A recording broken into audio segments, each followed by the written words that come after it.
அஸ்ஸலாமுஅலைக்கும். Hi friends, எல்லோரும் எப்படி இருக்கீங்க? சேஃபாக நலமாக இருப்பீங்க அப்படின்னு நம்புகிறேன். அல்ஹம்துலில்லாஹ் நாங்களும் சேஃபாக இருக்கோம். இப்போ கொஞ்ச நாளாக பார்த்தீங்கன்னா நம்ம சேனலில் வீடியோஸ் எல்லாமே கொஞ்சம் லேட்டாக வந்துட்டுருக்கு. என்னாச்சுக்கா, நல்லா இருக்கீங்களா அப்படின்னு ஒரு சில பேர் இந்த கமெண்ட்ஸ்லேயுமே கேட்க ஆரம்பிச்சிட்டீங்க. ஒவ்வொரு தடவை வீடியோ அப்லோட் பண்ணும்போதும் இதுக்கு முன்னாடி vlog போட்ட மாதிரி ரெகுலராக போடணும் அப்படின்னு தான் நினைக்கிறேன். ஆனால் ஒரு சில ஹெல்த் இஷ்யூஸ்னால வீடியோஸ்லாம் வந்து டிலே ஆகுது.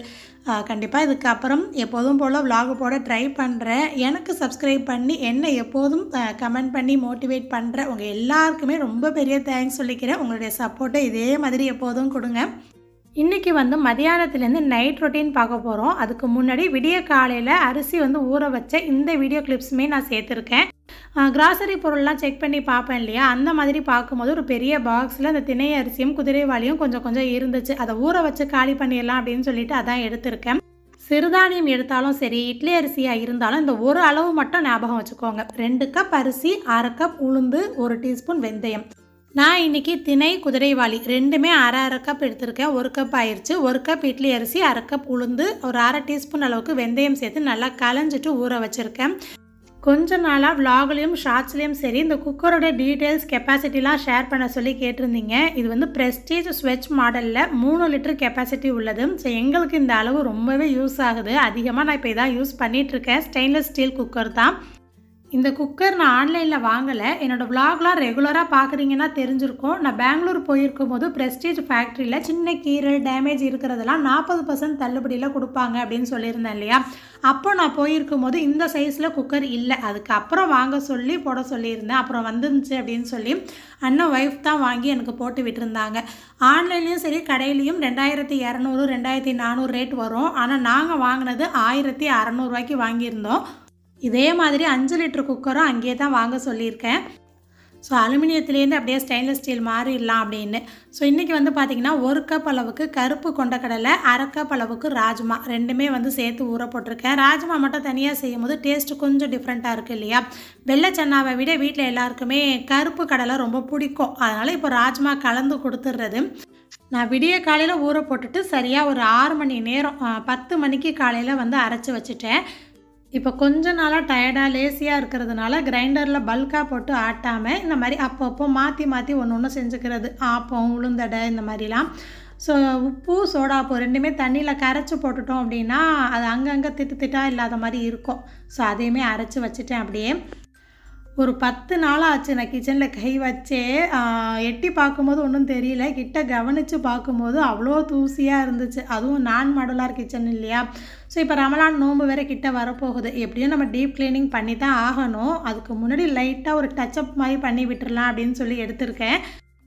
அப்புறம் வேலை பார்த்து முடிஞ்சதுக்கப்புறம் பாத்திரம் அடுக்கி வைப்போமா. ஸோ அந்தந்த இடத்துலையே அந்த பாத்திரத்தை வச்சா தான் நமக்கு எப்போதும் எப்படி வச்சோமோ அதே மாதிரி இருக்கும். ஒரு அவசரத்தில் மாற்றி வச்சிட்டோம் அப்படின்னா அது கொஞ்சம் நாள் கழித்து பார்க்கும்போது களைஞ்சு போன மாதிரியே தெரியும். நான் மோஸ்ட்லி அந்த மாதிரி வைக்க மாட்டேன். அப்படி வச்சுருந்தா கூட இந்த மாதிரி செக் பண்ணி பார்த்துட்டு மறுபடியும் மாற்றி அடுக்கி வச்சுருவேன்.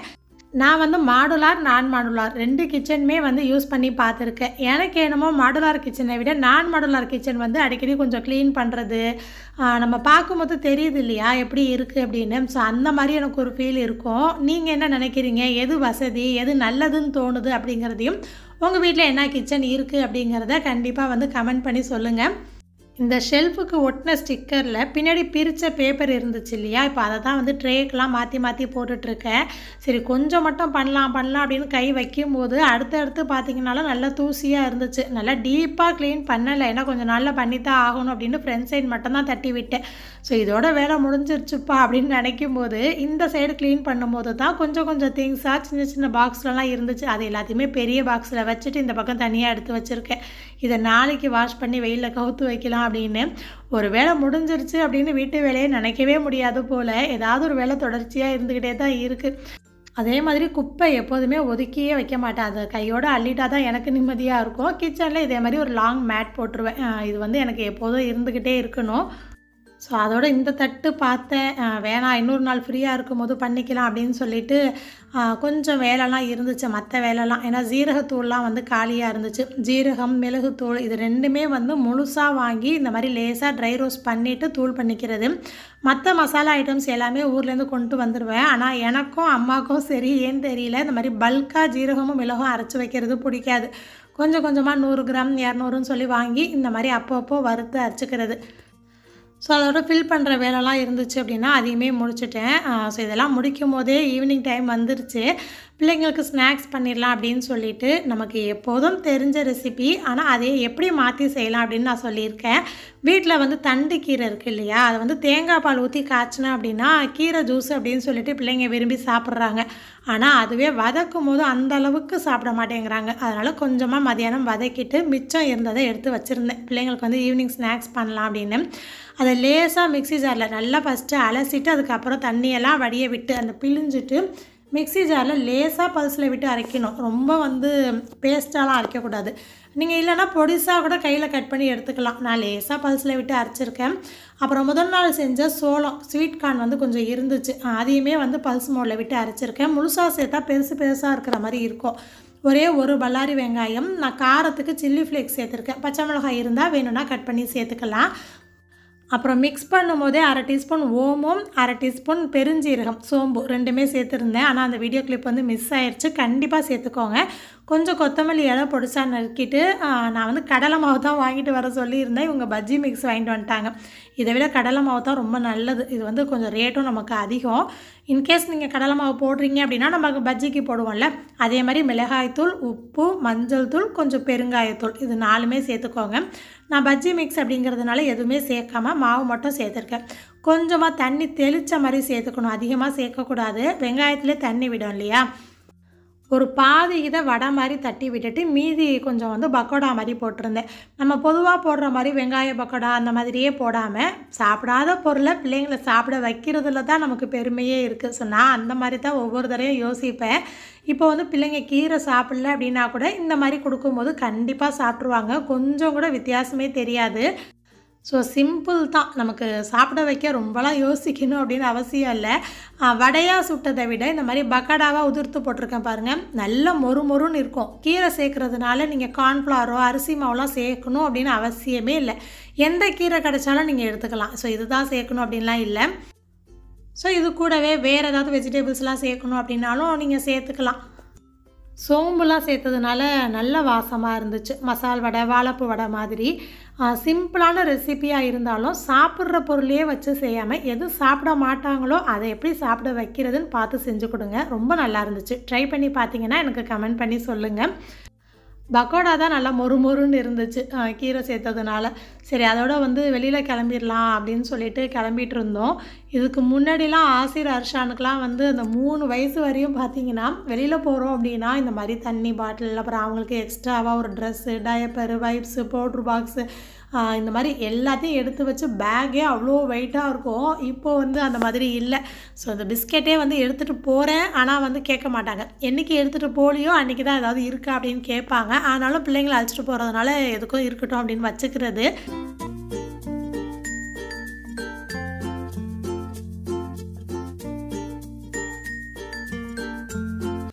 ஸோ எங்கே வந்திருக்கோம் அப்படின்னா காந்தி பார்க் அப்படின்னு சொல்லிட்டு இங்கே அந்தமானில் ஒரு 2-3 பார்க் நல்ல ஃபேமஸாக இருக்கும். அதில் மெரினா பார்க் தான் அதிகமான கூட்டம் இருக்கும். இங்கே வந்து கூட்டம் அதிகம் இருக்காது. நம்ம எத்தனை தடவை வந்தாலும் இதான் ஃபஸ்ட் டைம் வர மாதிரியே இவங்க ரியாக்ட் பண்ணுவாங்க. பிள்ளைங்கள்லாம் அவ்வளோ குஷியாக இருக்கும். ஏன்னா அவங்களுக்குள்ள என்டர்டெயின்மெண்ட்டாக விளையாடுற மாதிரிலாம் இருக்கும் இல்லையா. ஸோ இந்த பார்க் வந்து கொஞ்சம் தூரம் நடந்து போய் கடைசியில் தான் பிள்ளைங்களுக்குள்ள அந்த ஊஞ்சல் எல்லாமே வச்சுருப்பாங்க. நான் போகிறதே மெயினாக அதுக்காக தான். இத்தனை வருஷத்தில் நான் பார்த்த வரைக்கும் அந்தமானில் வந்து மேக்ஸிமம் நிறையா இடங்களில் குப்பையே இருக்காது. எவ்வளோ பேர் இந்த பார்க் வந்துட்டு போகிறாங்க. எல்லா இடத்துலையுமே டஸ்ட்பின் வச்சுருப்பாங்க. வர்றவங்கெல்லாம் டஸ்ட்பின் தான் யூஸ் பண்ணுவாங்க. அப்படியும் குப்பையாக இருந்தால் கூட அதை க்ளீன் பண்ணிடுவாங்க. ஸோ நல்லா நீட்டாக தான் இருக்கும். நமக்கு என்ன வேலை, கொஞ்சம் நேரம் உட்காந்து பேசுகிறது. ஸோ எனக்குமே கொஞ்சம் ஆசையாக இருந்துச்சு பிள்ளைங்க ஊஞ்சல் ஆடுறதை பார்த்துட்டு. இவங்க கூட பிள்ளைங்க ஆடுறது யாராவது வந்தால் ஏதாவது சொல்லுவாங்க, வேணாம் அப்படின்னாங்க. அதுவும் இந்த மாதிரி இருக்கும்போது ஆடாத அப்படின்னு தான் சொன்னாங்க. சும்மா ஒரு 4 ஆட்டம் ஆசைக்காக ஆடினேன். நமக்கு அங்கே இருக்கிற வேலை அப்படின்னா இவங்க என்னென்ன பண்ணுறாங்களோ அதெல்லாம் கொஞ்சம் கொஞ்சம் வீடியோஸ் எடுக்கிறது, கொஞ்சம் நேரம் உட்காந்து பேசுகிறது, அப்புறம் மாற்றி மாற்றி பிள்ளைங்களை ஊஞ்சல் ஆட்டுறது, இந்த மாதிரி தான் பண்ணிகிட்ருப்போம். ஊரில் வந்து புவா பாப்புலாம் இருக்காங்க இல்லையா, அவங்களாம் வந்து பிள்ளைங்கள வீடியோஸில் விலாக்லலாம் பார்க்குறதுக்கு ஆசைப்பட்றாங்க. அதனால் நிறைய வீடியோ கிளிப்ஸ் வந்து எடுத்திருந்தேன். சும்மா கொஞ்சம் கொஞ்சம் வந்து மெமரிஸ்க்காக அவங்களும் பார்ப்பாங்க அப்படின்னு சொல்லிட்டு ஷேர் பண்ணியிருக்கேன். அங்கே வந்து ஒரு கேம் மாதிரி இருந்துச்சு. இது என்ன அப்படின்னு எனக்கு சுத்தமாக தெரியாது. ஆசிரியர் தான் வா விளையாடலாமே நான் சொல்லித்தரேன் அப்படின்னு சொன்னான். அவன் சொன்னது சரியா தப்பா இல்லை எனக்கு தான் புரியலையா அப்படின்னு தெரியல. எனக்கு சுத்தமாக புரியவே இல்லை. அது விளையாண்டு பார்த்தேன், அந்தளவுக்கு புரியல, போயிடலாம் அப்படின்னு சொல்லிட்டு அதோட நாங்களும் கிளம்பிட்டோம். வீட்டுக்கு வந்த உடனே ஊற வச்சுருந்த கடலை தான் ஃபஸ்ட்டு வேக வச்சேன். அந்த ஊற வச்சுருந்த தண்ணியை செடிக்கு ஊற்றிட்டு அந்த கடலை மூழ்கிற வரைக்கும் தண்ணி உப்பு சேர்த்து ஒரு 4 விசில் வச்சுக்கலாம். கருப்பு கடலை ராஜ்மா எப்படி செஞ்சாலும் அந்த கலர் வந்து கருத்து போயிருதா, அந்த பெர்ஃபெக்டாக வரல அப்படின்னா நான் சொல்கிற மெத்தடில் ட்ரை பண்ணி பாருங்கள். டேஸ்ட்டும் கலரும் சூப்பராக பெர்ஃபெக்டாக இருக்கும். அது ஒரு 4 விசில் வச்சுருக்கேன், வெந்து வரட்டும். வாங்கிட்டு வந்த காய்கறிலாம் எடுத்து வச்சிடலாம் அப்படின்னு சொல்லி எடுத்துகிட்ருக்கேன். கொஞ்சம் பிடிக்காத வேலை என்னென்னா, இந்த மாதிரி ஒரே பையிலே எல்லாத்தையும் கொட்டி கொடுத்துருவாங்க. அதை தனித்தனியாக பிரித்து அந்தந்த பாக்ஸில் வைக்கணும். ஸோ காய்கறி பொறுத்தவரையும் பார்த்திங்கன்னா நமக்கு எது தேவையோ அதை வாங்குவோம். 2வது வாங்கின காய்கறி எப்படி வந்து கெட்டு போகாமல் ஸ்டோர் பண்ணணும் அப்படின்னு யோசிப்போம். 3வது இது எல்லாம் தாண்டி இப்போ நான் ரீசெண்டாக ஒரு டிப்ஸ் வந்து ஃபாலோ பண்ணிகிட்ருக்கேன். அது என்ன அப்படிங்கிறத சொல்கிறேன். வெங்காயம் தக்காளி எனக்கு அதிகமாக செலவாகும் அப்படின்னு நான் சொல்லியிருப்பேன் இல்லையா. இப்போ வந்து பார்த்திங்கன்னா ரொம்ப பெரிய பல்லாரி வெங்காயம் வாங்க வேணாம், அதே மாதிரி ரொம்ப சின்னதும் வாங்க வேணாம் அப்படின்னு சொல்லியிருக்கேன். ரொம்ப சின்னதாக இருந்தால் தோல் அதிகமாக வேஸ்ட் ஆகுது. அதுவே நல்ல பெரிய பல்லாரி வெங்காயமாக இருந்தால் டேஸ்ட்டும் இருக்க மாட்டேங்குது. நம்ம யூஸ் பண்ணுற இப்போ பாதி யூஸ் பண்ணுறோன்னு வச்சுக்கோங்களேன், கூட்டு பொரியெல்லாம் இப்போ நாங்கள் 4 பேர் தான் இருக்கோம். ஒரு பாதி வெங்காயம் போதும் அப்படின்னா மீதி வெங்காயம் இருக்கேன்னு போடுற மாதிரி இருக்குது. நம்ம கட் பண்ணியாச்சு அதனால் போடணும்னு தோணுது. ஏன்னா எடுத்தும் வைக்க முடியாது இல்லையா. ஸோ இது என்ன டிப்ஸ் அப்படின்னா, நம்ம குடும்பத்தில் நம்ம எத்தனை பேர் இருக்கோம், நம்ம சமையல் நமக்கு தெரியும் கண்டிப்பாக நம்ம எந்த அளவுக்கு யூஸ் பண்ணுவோம் அப்படிங்கிறத. அதுக்கு தகுந்த மாதிரி காய்கறியோட சைஸ்மே பார்த்து வாங்கணும் அப்படின்னு சொல்கிறேன். இது வெங்காயம் தக்காளிக்கு மட்டும் கிடையாது, கேரட், பீட்ரூட், முட்டைக்கோஸ் எல்லாத்துக்கும் சேர்த்து சொல்கிறேன். இது சிக்கனமோ கஞ்சமோ அப்படின்னு சொல்லலை, தேவைக்கு ஏற்ற மாதிரி வாங்கணும்னு சொல்ல வரேன். ஸோ வெங்காயம் வைக்கிற இடத்துல உருளைக்கிழங்க கொஞ்சம் எட்டி வைக்கணும், அப்போ தான் வெங்காயம் கெட்டு போகாமல் இருக்கும். கேரட், வெண்டைக்காய், பீட்ரூட்லாம் வந்து ஸ்டோர் பண்ணுறோம் அப்படின்னா மேல் பகுதியும் அடிப்பகுதியும் கட் பண்ணிவிட்டு வச்சா நமக்கு ரொம்ப நாள் ஃப்ரெஷ்ஷாகவே இருக்கும். நமக்கு ஊரில் இருக்கிற மாதிரி இங்கே அந்தமானில் மேக்ஸிமம் ஃப்ரெஷ்ஷான காய்கறி கிடைக்காது. ஒரு 4 விசில் வந்துருச்சு. இந்த குக்கர் பொறுத்த வரைக்கும் இந்த சைடில் கொடுத்துருக்கக்கூடிய இந்த நெட்டு வந்து மேலே இருந்தால் உள்ள ப்ரெஷர் இருக்குது அப்படின்னு அர்த்தம். ஸோ நல்லா வந்து ப்ரெஷர்லாம் ரிலீஸ் ஆயிடுச்சுன்னா தானாகவே இந்த நெட்டு வந்து உள்ளே போயிடும். ஸோ அதுக்கப்புறம் நம்ம ஓப்பன் பண்ணிடலாம். நல்லாவே வெந்துருச்சு, ராஜ்மாவும் வெந்திருக்கு, கருப்பு கடலையும் வெந்திருக்கு. ஸோ நீங்கள் கடலைக்கறி இதுவரையும் இந்த மெத்தடில் செய்யலை அப்படின்னா கண்டிப்பாக ஒரே ஒரு தடவை ட்ரை பண்ணி பாருங்கள். வீடே அவ்வளோ மணமாக மணக்கும். ஒரு பேனில் 1 டேபிள் ஸ்பூன் எண்ணெய், 1/2 டேபிள் ஸ்பூன் மிளகு, 1/2 டேபிள் ஸ்பூன் சோம்பு, பெருஞ்சீரகம், 7-8 சின்ன வெங்காயம், 4-5 டேபிள் ஸ்பூன் அளவுக்கு தேங்காய் துருவல் சேர்த்துருக்கேன். நல்லா இந்த அளவுக்கு கலர் மாதிரி வரணும். இப்போ வீடியோவில் தெரியுது இல்லையா, இது வந்து ஒரு அழகான கலர் வரும். இந்த அளவுக்கு அடிப்பிடிக்காமல் தீச்சிராமல் வதக்கி எடுத்துக்கணும். இது ரொம்ப முக்கியமான ஸ்டெப், கண்டிப்பாக ஸ்கிப் பண்ணாதீங்க. பார்க்கும்போது மெனக்கெடுற மாதிரி இருக்கும், செஞ்சதுக்கப்புறம் டேஸ்ட்டு சூப்பராக இருக்கும். ஸோ இது நல்லா வதக்கிட்டு மிக்ஸி ஜாரில் போட்டு வச்சுருக்கேன். அது அப்படியே ஆறட்டும். நீங்கள் தேங்காய் எண்ணெய் யூஸ் பண்ணுவீங்க அப்படின்னா தாளிப்புக்கு தேங்காய் எண்ணெய் எடுத்துக்கோங்க. நல்லா கேரளா ஸ்டைலில் அந்த ஃப்ளேவரோடு இருக்கும். ஸோ 2 டேபிள் ஸ்பூன் எண்ணெய் கடாயில் சேர்த்துட்டு ஒரே ஒரு பல்லாரி வெங்காயம், ஒரு தக்காளி. ஸோ வெங்காயம் நல்லா கலர் மாறினதுக்கப்புறம் தக்காளி வந்து குழஞ்சு அந்த மசிஞ்சு வரணும் இல்லையா. ஸோ அதுக்காக கொஞ்சமாக உப்பு சேர்த்து நல்லா மசிய விட்டுறலாம். வெங்காயம் தக்காளியும் நல்லா மசிஞ்சால் தான் அந்த கிரேவியில் வந்து டேஸ்ட்டு நல்லாயிருக்கும். ஸோ அதனால் நல்லா ஒரு 5 நிமிஷத்துக்கு வதக்கிட்டு 1/2 டேபிள் ஸ்பூன் அளவுக்கு இஞ்சி பூண்டு பேஸ்ட்டு சேர்த்துருக்கேன். ஒரு 4 மசாலா சேர்க்கணும். 1 டேபிள் ஸ்பூன் மிளகாய்த்தூள், 1/2 டேபிள் ஸ்பூன் கொத்தமல்லி தூள், 1/2 டீஸ்பூன் மஞ்சள் தூள், 1 டீஸ்பூன் கரம் மசாலா. மசாலா சேர்த்து ஒரு 5 நிமிஷம் பெரட்டினதுக்கப்புறம் லைட்டாக அடி பிடிக்கிற மாதிரி இருக்கும். அந்த வேக வச்சுருந்தா தண்ணியிலேருந்து கொஞ்சமாக சேர்த்துருக்கேன். ஸோ நல்லா கிளறி விட்டுட்டு அந்த எண்ணெய்லாம் பிரிஞ்சு வர வரையும் கொஞ்சம் நேரம் வெயிட் பண்ணணும். இப்போ எண்ணெய் நல்லா பிரிஞ்சு வந்துருச்சு. நம்ம வேக வச்சுருந்த கடலை இருக்கு இல்லையா, அதையுமே சேர்த்துடலாம். ஸோ இப்போ ராஜ்மா கூட அதிகமாக தனியாக செய்கிறதில்ல, இந்த மாதிரி கருப்பு கடலையோடு சேர்த்தே கொடுத்துட்றது. நம்ம வதக்கி வச்சுருந்த அந்த வெங்காயம் தேங்காய்லாம் இருக்குது இல்லையா, அதை கொஞ்சமாக தண்ணி சேர்த்து நல்லா ஒரு பேஸ்ட்டாக அரைச்சி சேர்த்துடலாம். இந்த மசாலா பேஸ்ட்டு தான் இந்த கிரேவிக்கு ஒரு அழகான ப்ரௌன் கலர் கொடுக்கும். ஸோ கடலை எப்படி செஞ்சாலும் கருத்து போகிற மாதிரி இருக்குது, டேஸ்ட் வந்து அந்த கடலை வாசனை வருது அப்படின்னா கண்டிப்பாக இந்த மெத்தடில் ட்ரை பண்ணி பாருங்கள். ஸோ ஃபஸ்ட்டு வதக்கணும்ல, அந்த பேன் வந்து நான் அப்படியே வச்சுருந்தேன். அதில் கொஞ்சமாக எண்ணெய், கடுகு, கருவேப்பிலை, ஒரு 4-5 சின்ன வெங்காயம், வரமிளகா, பச்சை மிளகாய் எடுத்திருக்கேன். ஸோ நீங்கள் 2ல் 1 மிளகாய் போட்டால் கூட போதும். வெங்காயத்தோட கலர் மாறினதுக்கு அப்புறமா நம்ம கடலை கூட சேர்த்துடலாம். ஸோ தாளிப்பு கண்டிப்பாக கடைசியில் கொடுங்க. சில நேரம் பார்க்கும்போதே இவ்வளோ மெனக்கணுமா, தாளித்து ஒரே சவுண்டு விட்டால் வேலை முடிஞ்சிருச்சுன்னு நினைக்கலாம். ஆனால் அந்த டேஸ்ட்டு ஃப்ளேவருக்கும் இதுக்கும் நல்ல வித்தியாசம் இருக்குது. வீடே அவ்வளோ மணமாக மணக்கும். இந்த கலர் உங்களால் கொண்டு வர முடியாது. நம்ம மசாலா பேஸ்ட் அரைச்சி போட்டோம்ல, ஸோ அந்த மாதிரி செஞ்சால் மட்டும்தான் உங்களுக்கு இந்த ப்ரௌன் கலர் அழகாக வரும். அண்ட் ஃப்ளேவரும் அவ்வளோ சூப்பராக இருக்கும். இதுவே நீங்கள் தேங்காய் எண்ணெயில் தாளிச்சிங்கன்னா இன்னுமே நல்லாயிருக்கும். திக்னஸ் நமக்கு தேவைக்கு ஏற்ற மாதிரி வச்சுக்கலாம். கடைசியாக கொத்தமல்லி இலை இருந்தால் கூட சேர்க்காதீங்க. இந்த மாதிரி கருவேப்பிலையே பிச்சு போட்டு ஒரு 5-6 கருவேப்பிலை சேர்த்துக்கோங்க. ஸோ பர்ஃபெக்டான கலர் டேஸ்ட்டில் இருக்கும். இந்த மெத்தடில் ஒரே ஒரு தடவை செஞ்சு பாருங்கள். இல்லை நீங்கள் இப்படி செய்வீங்களா அப்படிங்கிறதையும் கமெண்ட்டில் சொல்லுங்கள். ஒரு வாரத்துக்கு முன்னாடி கேரமல் கஸ்டர்ட் புட்டிங் பண்ணியிருந்தேன். அப்போ முட்டை சேர்த்து செஞ்சுருந்தேன். நான் இதுக்கு முன்னாடி நிறைய தடவை பண்ணியிருக்கேன். எனக்கு பர்ஃபெக்டாக வந்திருக்கு. இன்றைக்கி ஃபஸ்ட் டைமாக முட்டை சேர்க்காமல் செஞ்சு பார்க்கலாம் அப்படின்னு சொல்லி ட்ரை பண்ணேன். எப்போதுமே நான் ஃபஸ்ட் டைம் பண்ணுறேன் அப்படின்னா வீடியோவே எடுக்க மாட்டேன். அந்த அளவு எல்லாமே எப்படி வந்திருக்கு, டேஸ்ட் எப்படி இருக்குன்னு பார்த்துட்டு நெக்ஸ்ட் டைம் தான் நான் வீடியோவாக எடுத்து ஷேர் பண்ணுவேன். ஸோ இன்றைக்கி செய்யலாம் அப்படின்னு தோணிருச்சு. விலாக் வேறு எடுக்கிறோம் இல்லையா, சரி அப்படியேவா வீடியோவாக எடுப்போம், சரியாக தான் வரும் அப்படிங்கிற ஒரு நம்பிக்கையில் வச்சுருந்தேன். ஸோ இது ஒரு 1/2 மணி நேரம் வேகட்டும், அது என்ன ஆச்சு அப்படின்னு நான் காட்டுறேன். ஸோ தோசை சுட்டு ஃபஸ்ட்டு பிள்ளைங்களுக்கெலாம் கொடுத்துடலாம். ஏன்னா ஹை ப்ரோட்டீன் இல்லையா, கடலை ராஜ்மா ரெண்டுமே, அதனால் கொஞ்சம் சீக்கிரமே சாப்பாடு வச்சு கொடுத்துட்றது. மாவு நல்லா புளிச்சு இருந்துச்சு. இன்னும் கொஞ்சம் நான் முன்னாடியே அரைச்சிருந்தா இன்னும் நல்லா புளிச்சு வந்திருக்கும். இட்லிக்கு நல்லா சாஃப்டாக இருக்கும். நான் தோசைக்கு தானே போட்டிருந்தேன், அதனால் ஒன்றும் பிரச்சனை இல்லை. இதே மெத்தட்லேயே நீங்கள் இட்லியுமே ட்ரை பண்ணலாம். எங்களுக்கு பரோட்டா, தோசை எல்லாத்துக்கூடையும் கடலைக்கறி ரொம்ப பிடிக்கும். நீங்கள் எதுக்கெல்லாம் சைட் டிஷ்ஷாக வச்சு சாப்பிடுவீங்க அப்படின்னு சொல்லுங்கள். ரொம்ப நல்லா இருந்துச்சு. கண்டிப்பாக இதே மெத்தடில் ட்ரை பண்ணி பாருங்கள்.